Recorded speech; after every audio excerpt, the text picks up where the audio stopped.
a ir al estudio, que es lo que a mí me preocupa mucho.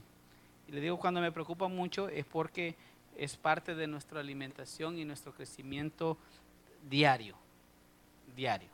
Lo que es la alimentación para la iglesia.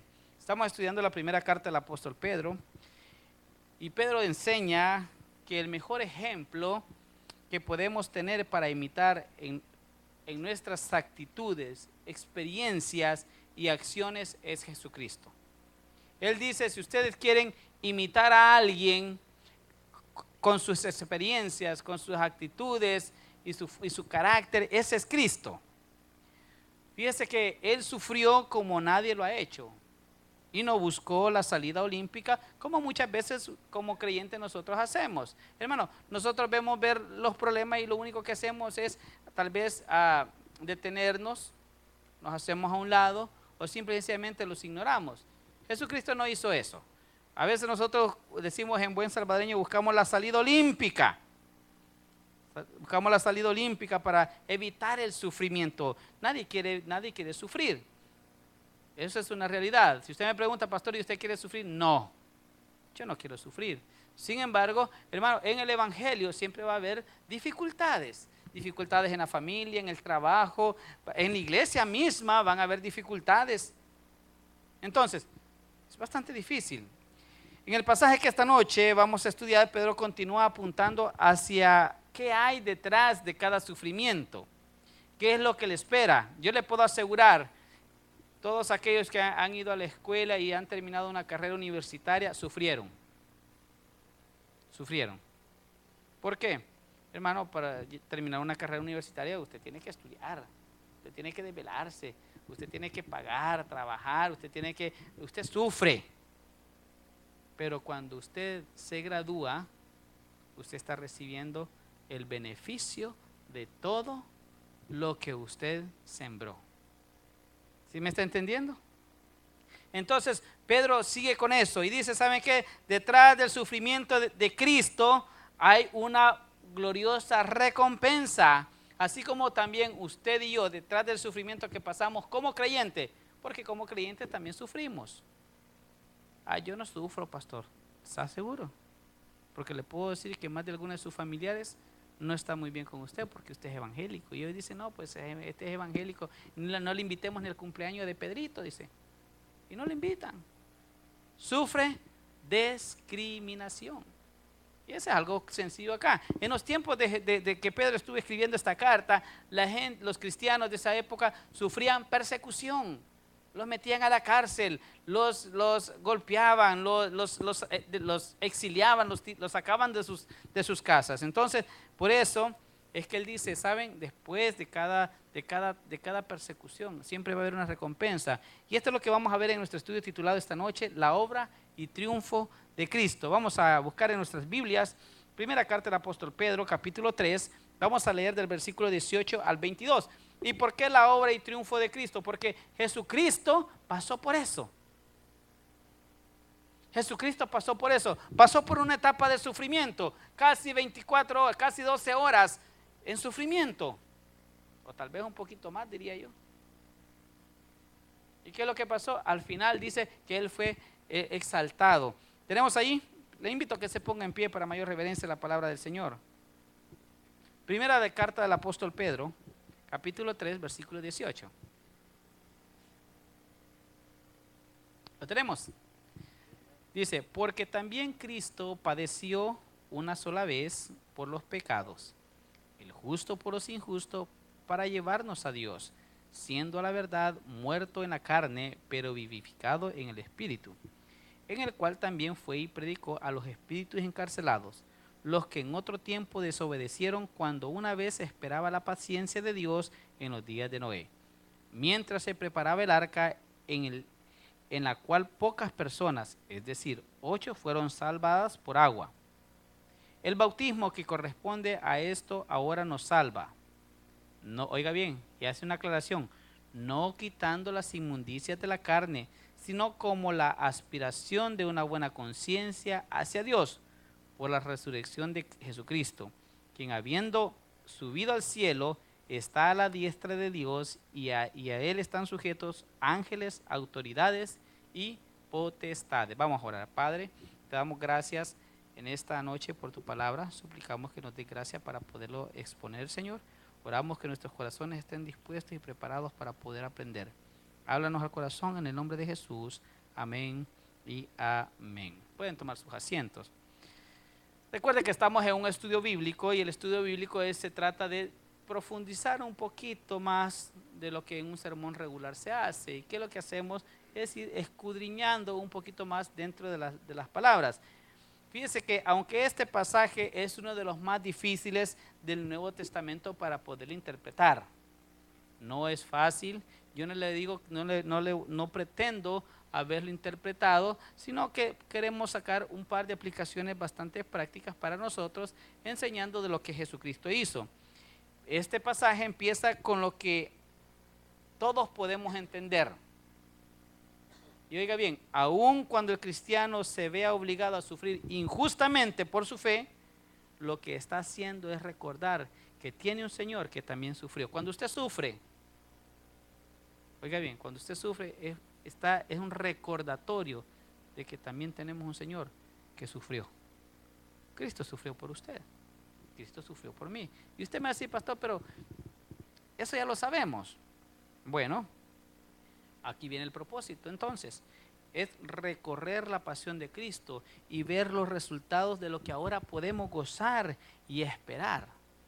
Nosotros en la clase de evangelismo decimos, bueno, vamos a ver si es cierto que tenemos el acceso a la vida eterna. Y le preguntamos a las personas, ¿verdad? ¿Cree usted que es buena persona? Y alguna gente dice que sí. Yo le pregunto a usted, ¿usted es una buena persona? Y usted va a decir, bueno, tal vez sí, tal vez no. Ahora vamos a la segunda pregunta que hacemos. ¿Ha cumplido usted los 10 mandamientos? Y usted va a decir, bueno, tal vez uno que otro por ahí, ¿verdad? Y cuando comenzamos a examinarnos y vamos viendo que de 4 ni uno hemos cumplido, ¿verdad? Entonces eso nos hace culpables delante de Dios. Y cuando usted es culpable delante de Dios, tenemos un juicio. Y ese juicio dice que es la separación eterna de Dios. Pero aquí es donde entra el sacrificio que Jesucristo hizo por nosotros. El propósito es explicar ese sacrificio, que usted lo entienda en esta noche. Muchos creyentes quieren recibir la vida eterna sin antes pasar por la decisión de recibir a Jesucristo. Quieren recibir la vida eterna sin pasar por reconocer el sacrificio que Cristo hizo en la cruz del Calvario. Y lo hemos experimentado, mire, y la gente entiende. ¿Cuántos de los que estamos aquí entendemos que Cristo murió por nosotros? La mayoría, todos. Y si usted vaya afuera, le pregunta a la gente le va a decir lo mismo. Sí, yo sé que Jesús murió por nuestros pecados. Pero cuando usted le dice, ¿te gustaría reconocer a Jesús como el Salvador de tu vida? Dicen no. Y no lo hacen. No lo hacen. Entonces, ¿qué significa? No han entendido realmente lo que Jesucristo hizo en la cruz de Calvario. Por esta razón, podemos ver muchos creyentes, y esto es bien importante que usted lo entienda, que no tienen ni la más mínima idea de lo que Cristo padeció y lo que logró con su sufrimiento. Veamos entonces lo que Pedro enseña. Vamos al versículo 18. Versículo 18 dice, porque también Cristo padeció, ¿cómo dice? ¿Cuántas veces? Una sola vez. Primera de Pedro capítulo 3 versículo 18, porque está buscando la cita. Porque Cristo padeció una sola vez. Entonces, ¿qué vamos a aprender en esta noche? Que la muerte de Cristo es única. No se va a volver a repetir la muerte de Cristo. Una vez pasó. Dice en Hebreos 7:27, y en esa parte está recordando los sacrificios que hacían allá en el Antiguo Testamento. Dice que los sacrificios para que el pueblo fuera perdonado, los sacrificios, el pueblo traía su cordero para ser sacrificado una vez al año. Y lo hacían constantemente, una vez al año, una vez al año, una vez al año. ¿Ok?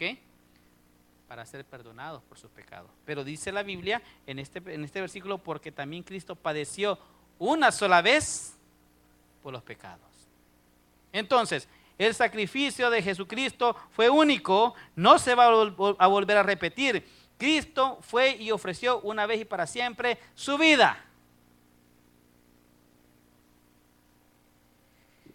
En el Nuevo Testamento está seguro de lo que Cristo hizo en la cruz del Calvario y también afirma de que no se va a volver a repetir. Por eso es que podemos decir que el pecado está derrotado desde el momento que Cristo murió en la cruz. Es única la muerte de Cristo. Ahora, si el pecado ha sido derrotado en la cruz del Calvario, ¿por qué a veces vivimos como que si nunca se ha derrotado? Y pasamos lo mismo y lo mismo y lo mismo. Si ya Cristo ya nos liberó del pecado, cuando usted recibió a Cristo, usted fue liberado del pecado, pero todavía insistimos en seguir pegados ahí.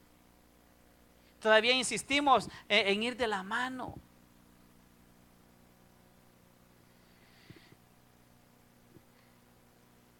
Dice ahí el mismo versículo, el justo por los injustos. Eso es bien importante que usted lo entienda. Dice la Biblia que Jesucristo era 100% hombre y es 100%, las dos cosas al mismo tiempo. 100% hombre, 100% Dios. Eso se llama la unión hipostática de Cristo. Se ve en Cristología. Entonces, ¿Cristo sintió hambre? Sí. ¿Tuvo sueño? Sí. ¿Lloró? También. Entonces, tenía sentimientos humanos también. Entonces, imagínense cuando lo estaban crucificando por algo que él no hizo. Por eso dice ahí, el justo, ¿por qué dice? Por los injustos. El que no, dice el libro de Hebreos, el que no había pecado se hizo pecado por nosotros. Y nunca pecó, dice. Pero pagó. Usted pagaría la cuenta de otro. Mire, fíjese que aquel es el que atropelló al niño, pero yo voy a ir a la cárcel por él, ¿ok?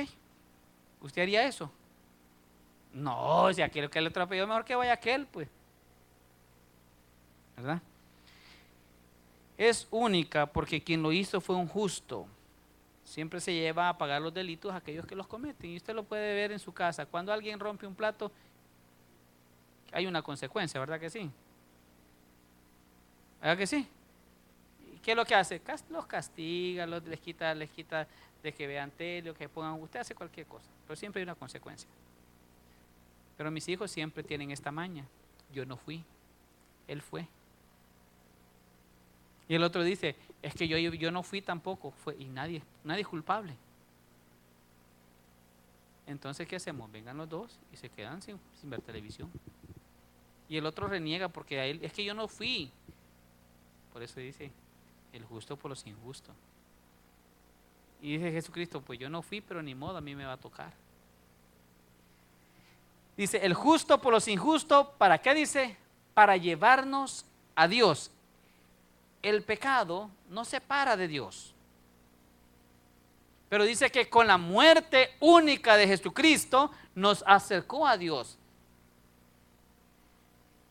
Él es el objetivo importante por el cual Él vino a morir, es para llevarnos a Dios. Fíjese que en el tiempo del Antiguo Testamento estaban los levitas, que eran los servidores, estaban los sacerdotes, que eran los ayudantes del sumo sacerdote, y estaba el sumo sacerdote. Ahora, ¿quién entraba al lugar santísimo, a la presencia de Dios? Era el sumo sacerdote. Hermano Julio, dígale que me apaguen eso, por favor. Gracias. El que entraba a la presencia, pierdo el hilo, hermano. ¿Ya? Decía, estaban los levitas, los sacerdotes, pero el que entraba nada más a la presencia de Dios una vez al año para remisión de pecados era el sumo sacerdote. Y es lo que ellos hacían. Es lo que hacían. Sin embargo, dice que cuando Cristo murió, Él vino y murió por nosotros y Él nos llevó a la presencia de Dios. Mira lo que dice ahí el versículo. Para llevarnos a Dios. pues ya no tenemos ese problema. Usted viene a la presencia de Dios en oración. Usted no necesita otro. Usted mismo puede venir a la presencia de Dios. Porque dice, allá en el libro de Mateo, dice que el velo se rasgó. El velo se rompió. Y eso significa que había un acceso. Fíjese que el templo tenía tres partes importantes. La zona del altar, donde se cocinaban donde se hacían los sacrificios. El lugar santo, donde estaba el candelabro, donde estaba la mesa, donde estaba el incensario. Y había un cuartito más adentro que lo dividía una cortina. Y ese se llamaba el lugar santísimo. A ese lugar no podían entrar. Una vez al año podían entrar. Y entraba el sumo sacerdote. Pero con la muerte de Cristo, dice que Él nos llevó a Dios. Usted no necesita un sacerdote. Usted lo único que necesita para venir a la presencia de Dios es reconocer a Jesús como su Salvador y usted tiene el acceso abierto. Es todo lo que necesita. En el tiempo de que se hacían esos sacrificios, oiga bien, los sacerdotes tenían que estarlo repitiendo, y lo hacían una vez y otra vez, hasta que Cristo vino a morir. Vamos allá a Hebreos 9:28, allá atrásito. Vamos a ponerle un versículo para que usted lo pueda reforzar. Hebreos 9:28, ahí para atrásito, unas cuantas páginas.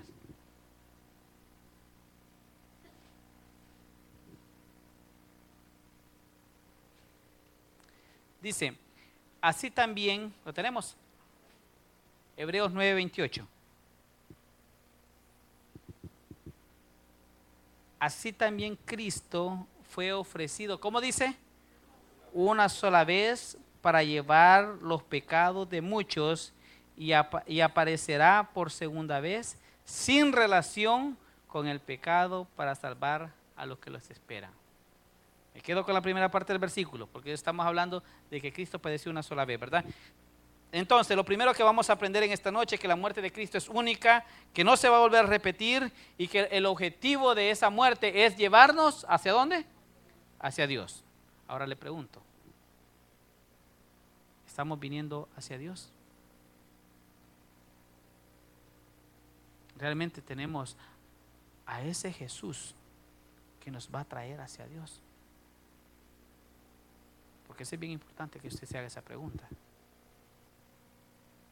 ¿Sabe usted que hay personas que ellos creen que tienen a Cristo, pero todavía no han entendido que venir a Cristo es acercarse a Dios? Que tener a Cristo es reconocer que Él murió por nuestros pecados. Vamos a saber la segunda parte, versículo 19 ahí en Primera de Pedro.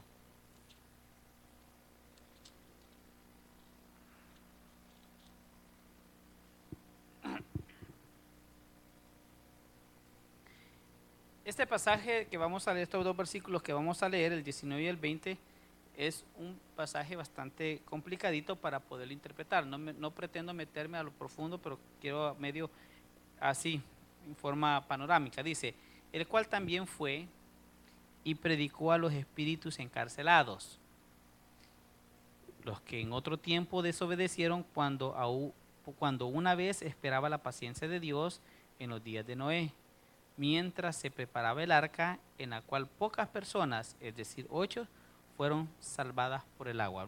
Pregunta número 1. ¿Quiénes son estos espíritus? Dice ahí, el cual también fue y predicó a los espíritus encarcelados. La pregunta número 1. ¿Quiénes son estos espíritus? ¿Aló? ¿Alguien tiene una idea? Vaya.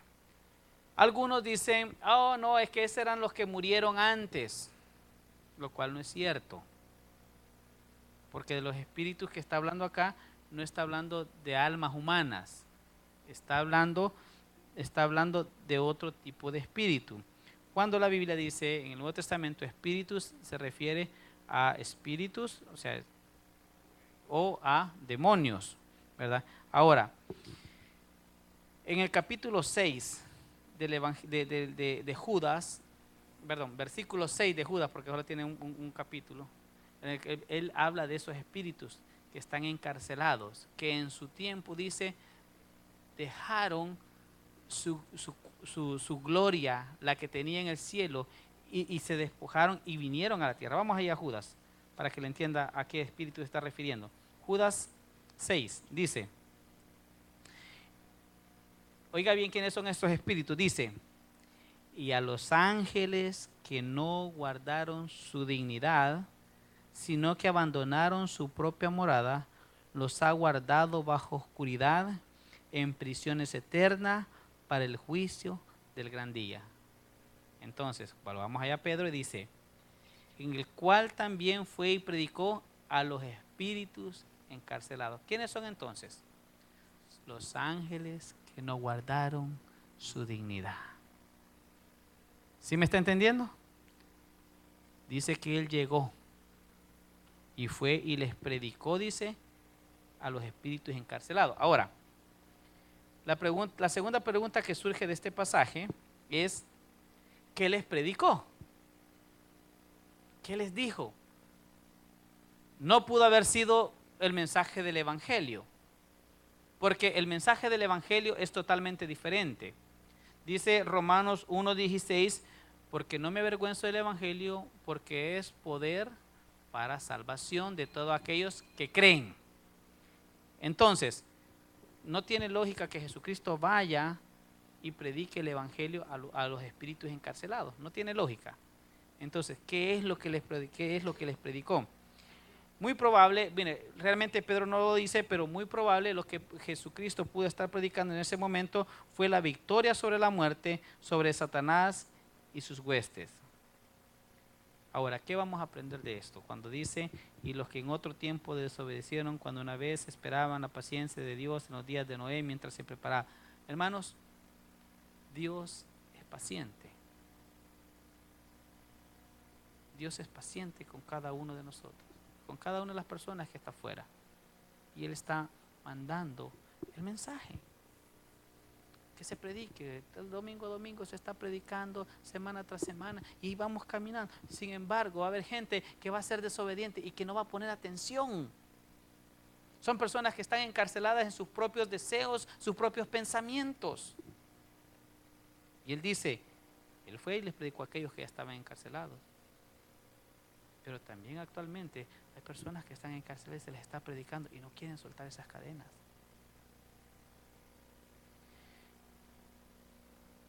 Todo aquel que escucha del Evangelio de Cristo tiene la oportunidad de romper esas cadenas que los está atando. Sin embargo, hay personas que ellas mismas dicen, no, yo quiero estar encadenado. Conozco personas que son alcohólicas. Y usted le pregunta, ¿usted cree que el alcohol es malo? Sí. ¿Cree que le hace daño a su cuerpo? Sí. ¿Dejaría de tomar? No. Hermano, hay gente así. ¿Usted cree que el cigarro es malo? Sí. ¿Le daña sus pulmones? Sí. ¿Va a dejar de fumar? No, dice. Personas encadenadas. Y Cristo dice a la Biblia que Él murió para que esas cadenas fueran rotas en nuestras vidas. Y ya no digamos de sentimientos. ¿Usted por qué no le habla al fulano? Que me cae mal. Que una vez me insultó. Hermano, estamos hablando de familiares. De tío a primo, de sobrino a sobrino, de hermano a hermana. Y tienen eso, están encadenados a un resentimiento. Cristo proclamó su evangelio. Desde que antes que Jesús resucitara, Él estaba siendo proclamado y seguimos proclamándolo. Versículo 21 dice, el bautismo que corresponde a esto ahora nos salva, no quitando las inmundicias de la carne, sino como la aspiración de una buena conciencia hacia Dios. Vamos a hablar un poquito sobre la resurrección, pero quiero hablar también un poquito sobre el bautismo. Hermanos, déjenme decirles que el bautismo no quita pecados. Amén. El bautismo nos salva. Y ahí lo dice, no quitando las inmundicias de la carne. No, lo que salva es la fe en Jesucristo.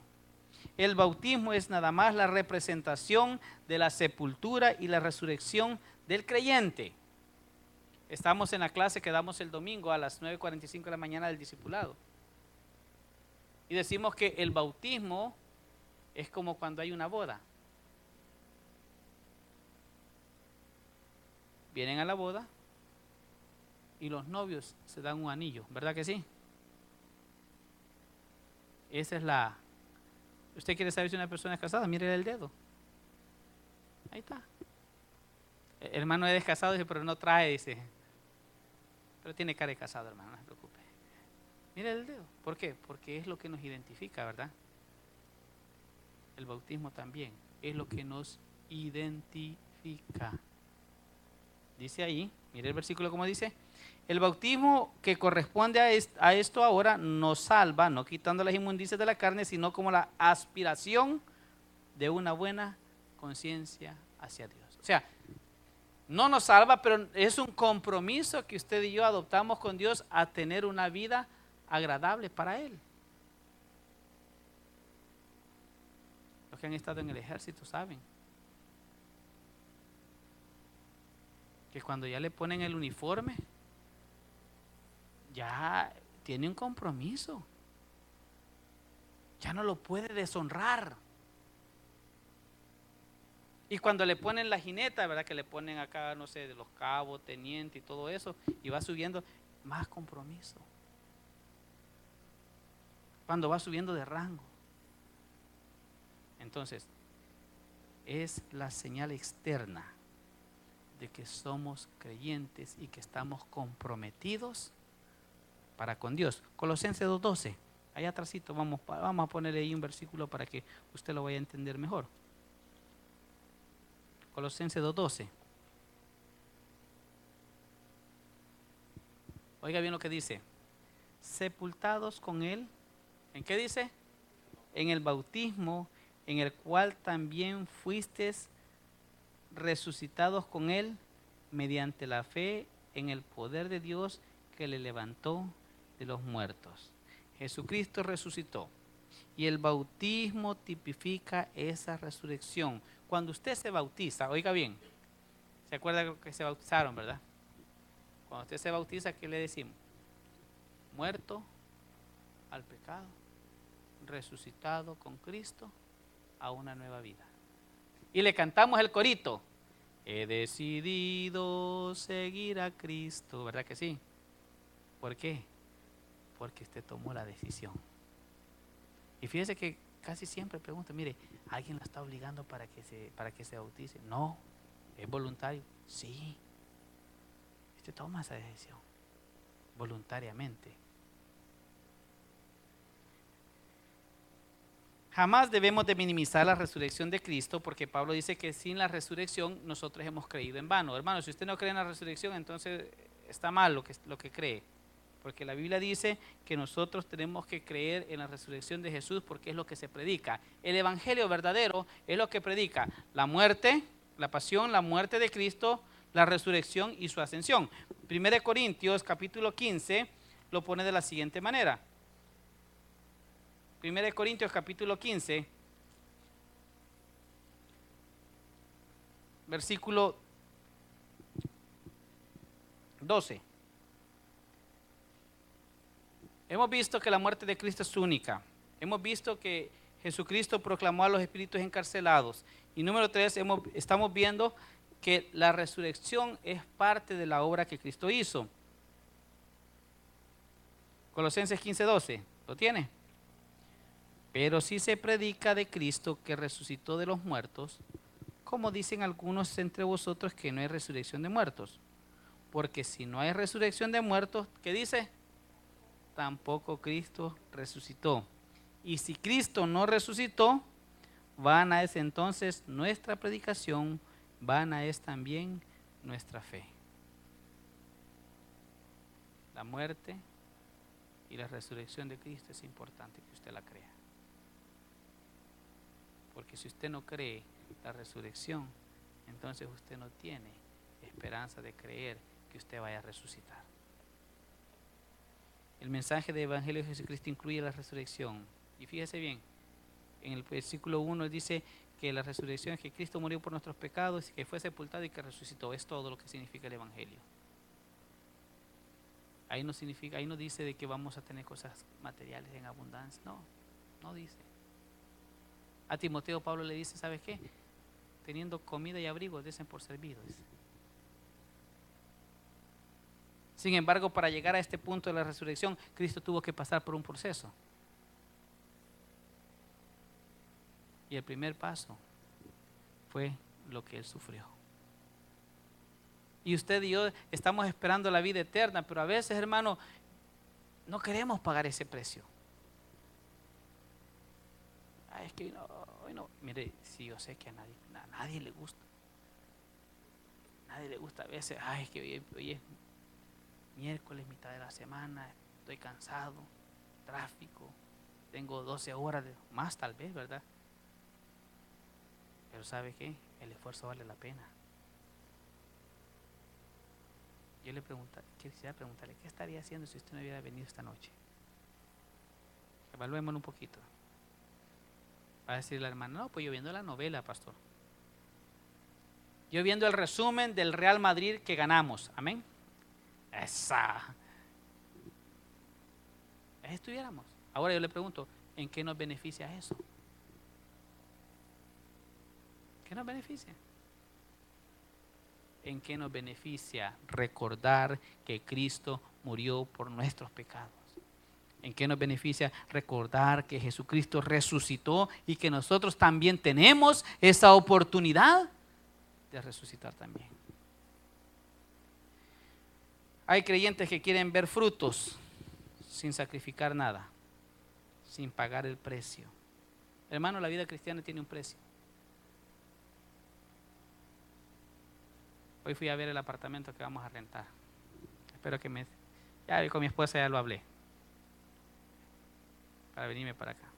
Pregúnteme si me gustó. Pregúnteme, ¿pastor, le gustó? No. De verdad. Y le dije a mi mujer, vos me convenciste, le dije. Sacrificio. ¿Querés estar más cerca de la iglesia, verdad? ¿Querés estar más cerca de los hermanos? ¿Querés evitar el tráfico? Paga el precio, papá. Y le estaba diciendo, no va a caber mi cama, le digo. Sí cabe, ¿verdad? Pero es más, venimos acostumbrados a una casa no tan grande, pero espaciosa, ¿verdad?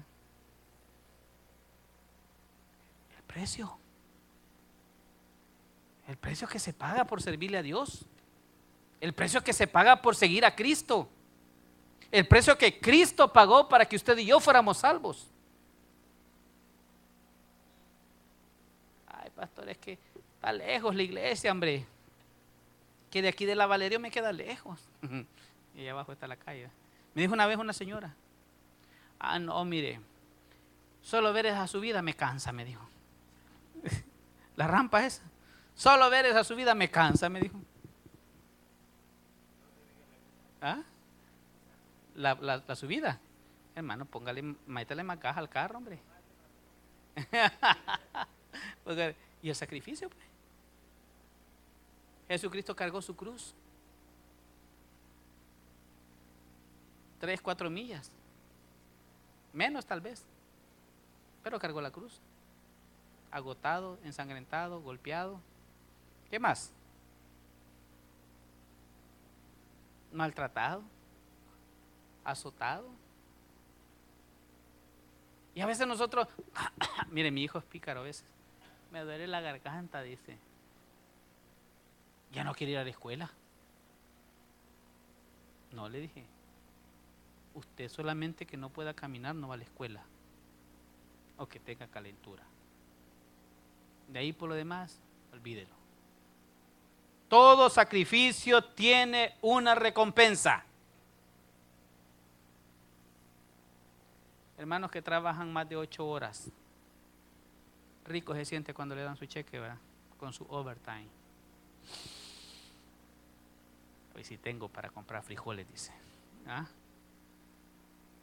Pero hermano, a veces no dan ganas de levantarse en la mañana y ir a trabajar. No dan, hermano. La vida agradable a Cristo tiene un precio y solo lo van a pagar aquellos que entienden que su destino anterior era el infierno, pero que ahora es la vida eterna por el sacrificio que Cristo hizo. Eso se llama corazones agradecidos. Yo le estoy agradecido al gobernador de California. Y si algún día pudiera votar por él, lo voy a hacer. Nos ha quitado un gran peso de encima. ¿Sí me entiende? ¿De qué está hablando, pastor? Hermano, el otro día me habló mi esposa. Mira, me dijo, hay un retén en la Westry y Les Lawson. Y le dije, mi amor, no te preocupes, estoy cubierto. Ya no lo necesitaba. Ya traía el papelito ahí, que podíamos manejar libremente por todo el estado de California. ¿Cómo se llama? Gracias. Porque antes, ¿qué era? Ticket, no licencia. Y si nos iba bien, no nos quitaban el carro. Agradecidos.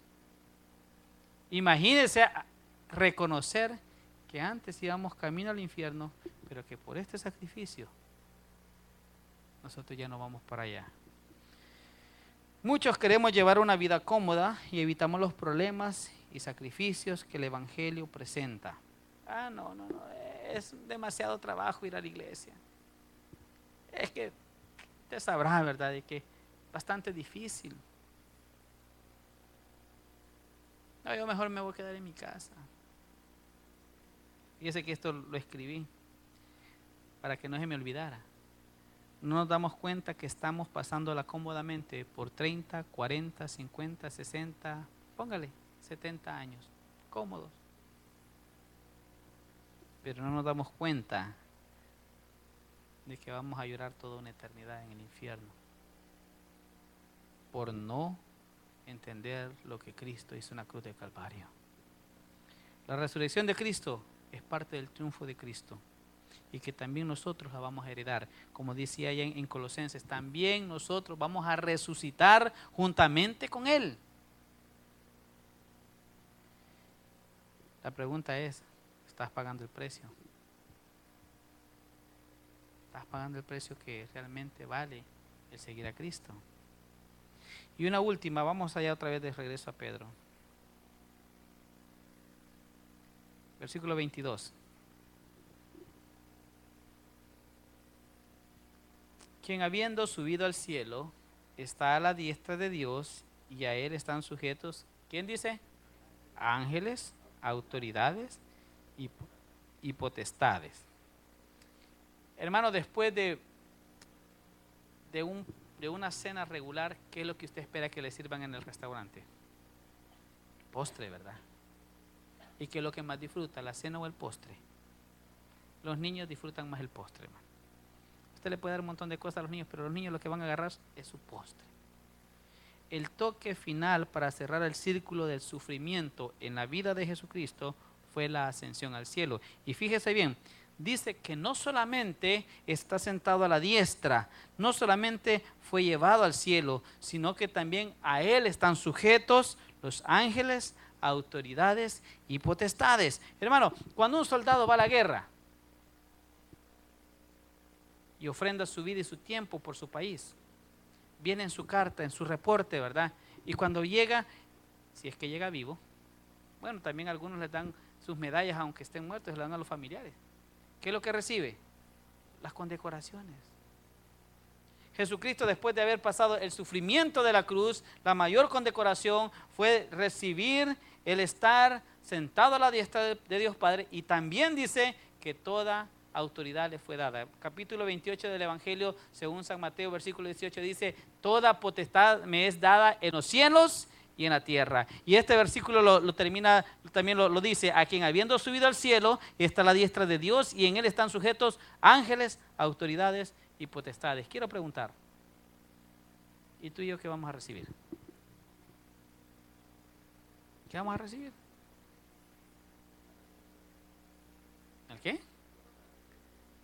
La vida eterna la recibimos cuando nosotros creemos en Jesucristo. Dice el apóstol Pablo en 1 Corintios que lo que nosotros hayamos hecho va a ser probado por fuego. Dice. Y eso se llaman galardones. Jesucristo recibió el de él. Es la condecoración más grande que él ha recibido. Todo está en su mano. No solo subió, no solamente está sentado a la diestra, sino que todo lo que existe está sujeto a él. Vamos allá atrásito a Colosenses 2:9. Vamos a leer, nos aclara un poquito más el tema. Colosenses 2:9.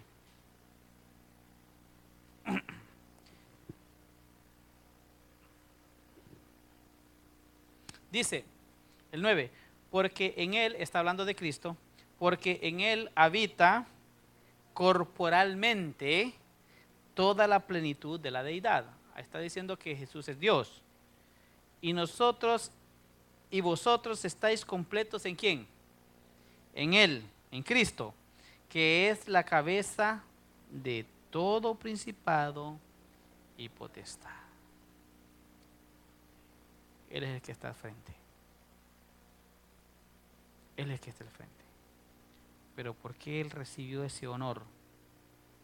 Porque Él también hizo su parte. Hermano, cuando usted y yo hagamos nuestra parte en el Evangelio, también Dios nos va a honrar. Dice, Dios honra a los que le honran. Y a veces venimos y oramos por un milagro. Y lo primero que Dios nos va a pedir para recibir un milagro es nuestra libreta de calificaciones. ¿Cierto o no que cuando sus hijos sacan buenas notas, usted les da un premio? $20 me saca mi hija por cada A. Aquel quiere también, ¿verdad? Es lo que me saca. Pero si me saca una B, se le fueron 20 bolas también. Si me saca una C, me debe. Pero cuando saca buena, ahí está honrado por su esfuerzo. Lo mismo es en el Evangelio. Dios lo va a honrar, hermano. ¿Usted cree que estar sentado aquí, Dios no va a honrar este tiempo que usted invierte? Dios lo honra. El esfuerzo que usted hace por aguantarme, ¿ah? Oírme cantar, oír tocar a los muchachos, hermano, Dios lo honra.